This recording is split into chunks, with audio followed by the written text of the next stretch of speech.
좋아해? 아실 분들은 아실 거야. 사회지문 안 좋아해. 자, 보도록 하겠습니다. 역사적으로 살펴보면요. 언론이라는 용어의 뜻은 시대에 따라 변천되어 왔음을 알 수 있다. 자, 여러분 지금 무엇을 보자는 거예요? 언론이라는 용어의 뜻이 어떻게 변했는지를 지금부터 설명할 것 같죠?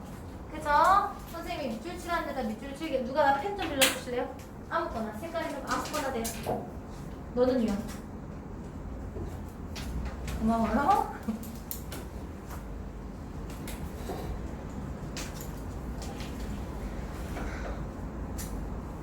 그럼 시대에 따라 어떻게 언론이란 말이 바뀌어 왔느냐?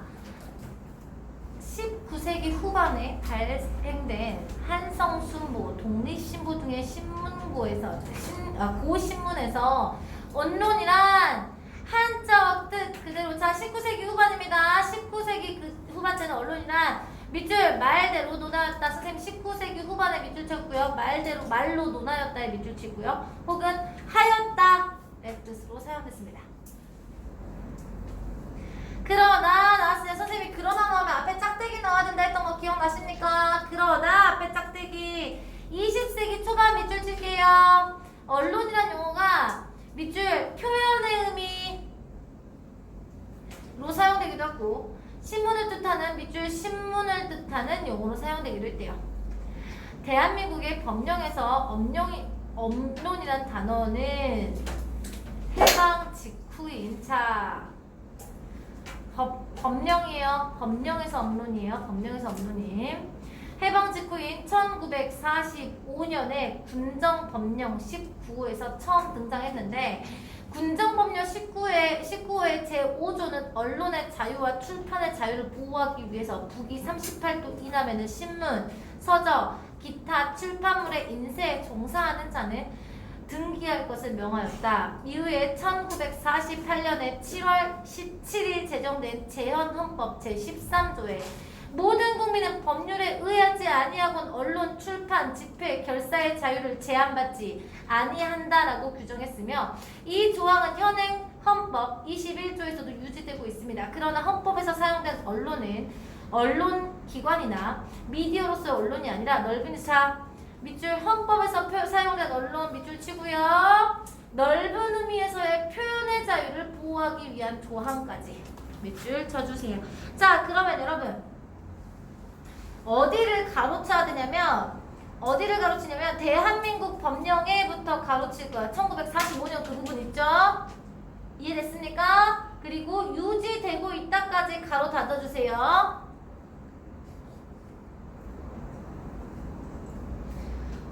대한민국 법령에 나타난 언론을 정리를 해놓은 거라고 생각을 해놓으시면 되겠습니다. 자, 그러면 우리 A의 내용 전개 방식에 대한 설명으로 가장 적절한 것을 이야기를 하고 있습니다. 너무 쉽지 않아요, 여러분 이거? 이거 우선 시간의 흐름에 따라 이야기를 하고 있죠?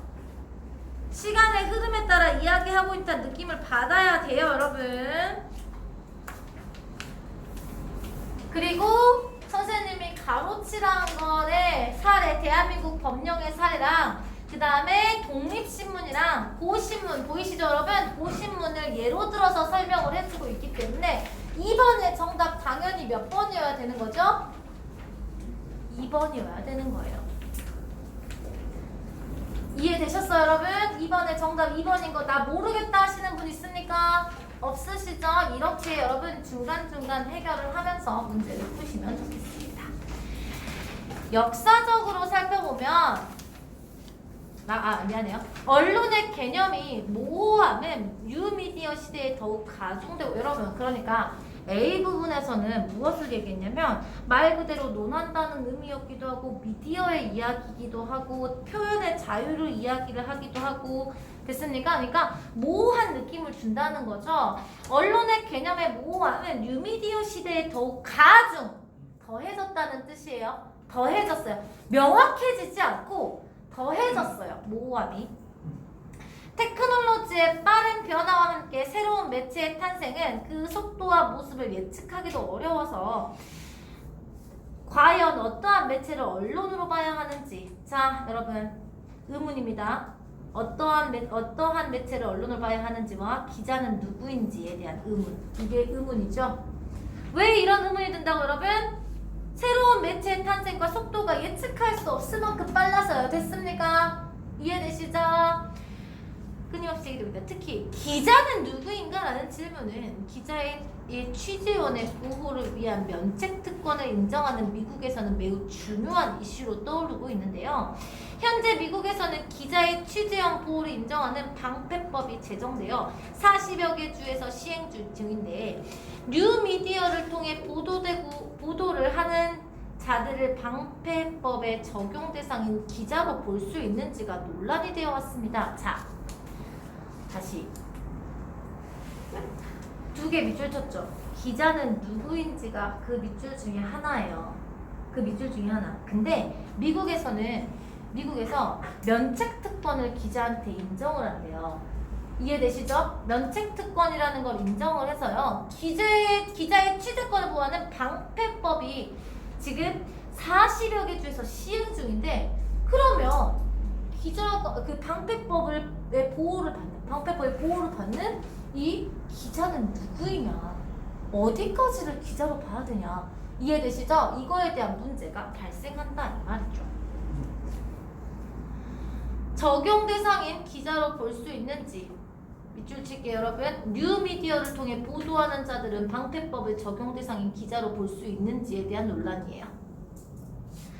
인터넷 뉴스 서비스의 언론성 여부는 이론적으로는 논란이 있으나 법원이 이를 언론으로 판단했어. 뉴미디어를 언론으로 판단을 했어요. 법원이. 이에 국내의 포털 사업자들은 자율 규제를 통해서 뉴스 서비스와 관련된 책임을 부담하기 위해 2012년에 인터넷 뉴스 서비스 사업자의 기사 배열에 관한 자율 규약을 마련해서 밑줄 국민의 알 권리를 위해 보도의 자유로운 유통을 보장하고 언론 보도의 다양성, 공정, 이해, 상충, 배제, 청소년 보호와 선정성 지향 등의 뉴스 서비스를 기본 원칙으로 정한 바 있습니다. 근데 중요한 건 여러분 이거 자율규제예요. 자율규제라는 단어 중요합니다. 얘는 자율적으로 이렇게 했습니다. 포털업자들은 끊임없이 새로운 형태의 미디어 콘텐츠를 제공하고 있으나 이러한 콘텐츠를 규제할 법규는 무엇인지 명확하지 않아요. 또한 시사적인 이슈의 해설에 치중한 1인 미디어의 경우 언론 내지 기자의 범주에 포함되어야 하는지 의문도 있습니다. 자, 보겠습니다. 그러면 지금 보겠습니다. 지금 또 논의돼야 될 거 우선 기자가 어디까지다가 논의가 필요해요? 맞죠? 두 번째, 콘텐츠, 이런 새로운 미디어 콘텐츠를 규제할 법규가 무엇인지 됐습니까? 두 번째, 1인 미디어의 경우 언론 내지 기자 범주에 포함돼야 하는지요. 자, 그러니까 미국에서도 1인 미디어도 기자에 포함해야 돼? 아까 방패법에 들어가야 돼? 라는 생각을 하게 된다는 뜻이에요. 무슨 말인지 알아먹었죠? 지금 지문이. 자, 의문도 있다. 최근 젊은 연령층을 상대로 인기 있는 1인 미디어의 경우 뉴스를 전달하기는 기자보다는 다양한 오락적 정보를 제공하는 엔터테인에 가까운 것으로 보이기 때문이겠죠. 이런 문제점이 발생한 이유야. 더욱이 알고리즘을 통해 자동으로 기사를 작성하는 이른바 로봇 저널리즘도 빠르게 발전하고 있는데, 로봇 저널리즘을 작성된 기자의 수는 장차 크게 증가할 것으로 예측되지만 이러한 기사에 대한 밑줄, 로봇 저널리즘 작성된 기사에 밑줄 치고요. 밑에 이러한 기사에 대한 법적 책임은 누구에게 물을 것인가? 지금 계속해서 여러분 지금 얘는 결론을 안 내요. 계속 논의가 필요한 것들만 이야기를 해주고 있는 거예요. 고려되지 않은 문제입니다. 가령 예시 가로쳐 알고리즘에 의해서 자동 작성된 기사가 명예훼손이나 사생활 침해, 저작권 침해 등의 법적 문제를 이야기를 했다 치자, 이에 대한 책임은 해당 기사를 낸 언론사에 있냐 아니면 알고리즘을 구성한 개발사에 있냐 이 말이야. 결정하기 어렵다까지 가로 닫으세요. 이처럼 뉴미디어의 발전은 지금껏 생각하지 못한 방식으로 뉴스를 구독하고 소비하게끔 하고 있습니다. 앞으로 미디어 이용자들은 더욱 기발하거나 획기적인 방법으로 뉴스를 접하게 될 가능성이 크며 과연 그러한 뉴미디어의 발전에 따라 관련 미디어법이 빠르게 적용해서 보호와 규제를 할 수 있을지 우려 상황. 자, 얘가 원하는 우려 상황 밑줄 칠게요. 뉴미디어의 발전에 따라 관련 미디어법이 빠르게 적용하면서 보호와 규제를 할 수 있는지 우려되는 상황이다. 얘가 지금 생각하는 우려 상황인 거죠. 따라서 여러분 이 사람 주장 나온다. 미디어와 관련된 법은 매체 형태에 초점을 맞춘 규제에서 벗어나야 된다.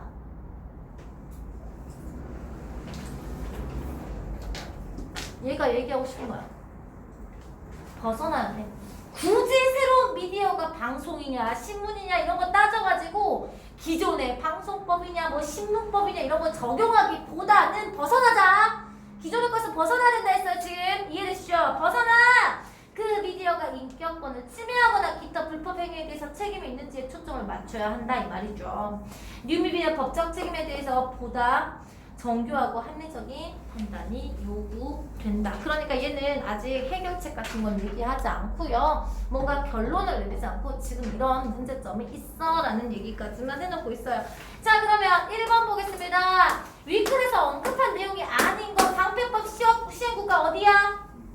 미국 알고 있죠 여러분? 알고 있죠? 1인 미디어의 성격 뭐야? 여기 있지. 젊은 연령층을 상대하는 인기 있는 1인 미디어의 경우 뉴스를 전달하기보다는 기자보다는 다양한 오락적인 정보를 제공하는 엔터테인에 가까운 것. 됐습니까 여러분? 성격 나와 있고요. 로봇 저널리즘의 문제점 뭐라 했어 여러분? 기사에 대한 법적 책임을 누구에게 물을 것인가 밑줄 쳤죠?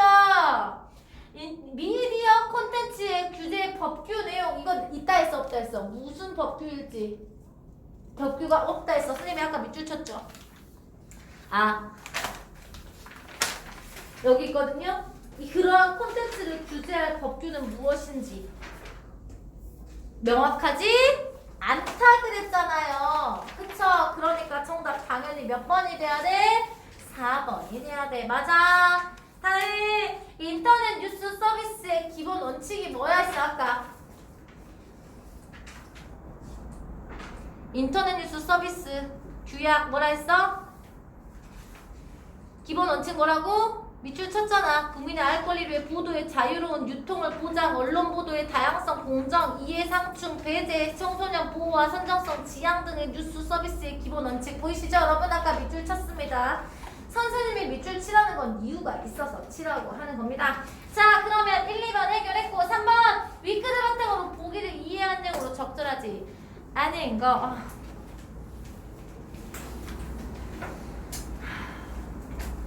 이번 평창 동계올림픽은 그 어느 해보다 시청자 수가 대폭 늘어났으며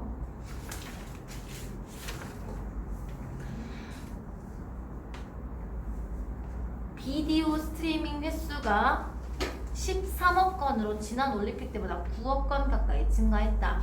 땡땡 인터넷 뉴스 VR 뉴스룸이라는 섹션을 통해서 동계올림픽의 다양한 현장을 증강 형식인 VR 콘텐츠로 제공해서 TV 카메라가 비치는 장면 외에도 AR 사용자가 원하는 화면을 직접 돌아보면서 더욱 현장감 넘치는 올림픽을 즐기도록 하였다. 또한 AI 기술을 활용해서 올림픽 경기 관련 뉴스를 사람이 아닌 로봇이 작성해요.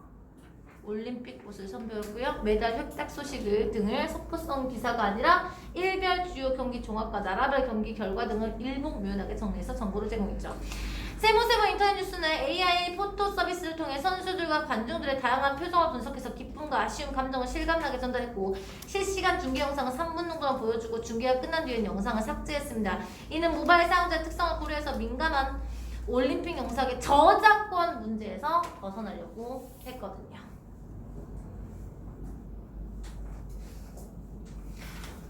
자, 적절하지 않은 거 1번 올림픽 시청 환경 변화를 통해 맞네요. 이건 뭐 미디어 환경이 자꾸 빠르게 바뀌고 있다. 올림픽 보시 작성한 기사 오버일 경우에는 책임질 대상이 명확하지 않다까지. VR 뉴스룸을 통해 포털 사업자들 새로운 형태의 미디어 콘텐츠 이렇게 맞네요. AI 포토 서비스 자신도 모르게 모습이 찍히는 사생활 침해 문제 있을 수 있겠네요. 그쵸? 나도 모르게 찍힐 수 있으니까. 근데 모바일 사용자들은 중계 영상의 저작권 문제에 매우 민감한 반응을 보인다. 이게 아니에요. 모바일 사용자들의 특성을 고려해서 민감한 올림픽 영상 저작권 문제에서 벗어나고자 한다는 건 모바일 사용자의 특성은 여러분 어때요? 퍼날라. 저작권 문제에 관심이 있어 없어? 없으니까 3분마다 지워버리는 거야. 무슨 말인지 알아먹었어? 그래서 관심이 많지, 저작권 문제에 관심이 많지 않으니까 이런 것을 한다라는 내용을 이야기를 하고 있는 거야. 정답은 그래서 5번이 된다는 겁니다.